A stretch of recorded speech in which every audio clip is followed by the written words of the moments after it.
Hi friends, இன்னைக்கு நம்ம வீட்ல வந்து பாத்தீங்கன்னா மாங்காய் சோறு செய்ய போறோங்க. தேங்காய் சோறு கேள்விப்பட்டிருக்கேன், அதெல்லாம் மாங்காய் சோறு அப்படின்னு சொல்லி கேக்குறீங்களா? மாங்காய் சோறு இருக்கு. எங்க அம்மால வந்து பாத்தீங்கன்னா சின்ன வயசுல எனக்கு அடிக்கடி மாங்காய் சோறு செஞ்சு கொடுத்துருக்காங்க. சோ இன்னைக்கு ரீதாட்ட சொன்னாங்க. என்ன காரணம் பாத்தீங்கன்னா மழை வந்து தொட ஊத்திக்கிட்டே இருக்குது. எந்த ஒரு பொருளுமே இப்ப வாங்கிட்டு வர முடியல.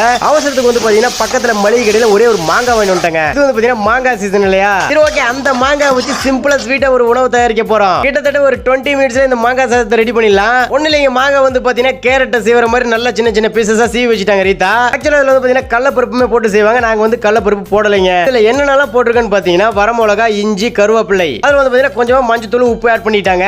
இது நல்லா வணங்கின வாட்டி சாப்பாடை கொஞ்சம் கொஞ்சமா உள்ள கொட்டி விட்டு நல்லா கிளறி விட்டுட்டாங்க. மாங்காய் சாப்பாடை ரொம்ப வருஷம் கழிச்சு இன்னைக்கு தான் நான் சாப்பிடுறேன். மாங்காய் சாப்பாட்டை சாப்பிட்டுருக்கீங்களா இல்லையா அப்படின்னு சொல்லிட்டு கமெண்ட்ல சொல்லிடுங்க. இல்லன்னா மாங்காய் சாப்பாட்டையுமே இப்பதான் கேள்விப்படுறேன் அப்படின்னு நினைச்சீங்கன்னா அந்த விஷயத்தை கமெண்ட்ல சொல்லிடுங்க. இந்த வீடியோ பிடிச்சா ருத்திகா பாப்பாக்காக ஒரு லைக் தட்டி விட்டுருங்க. உங்களோட கருத்துக்களை கமெண்ட்ல சொல்லிட்டு இந்த வீடியோ பிடிச்சா மறக்காம ஷேர் பண்ணுங்க. Okay guys, by.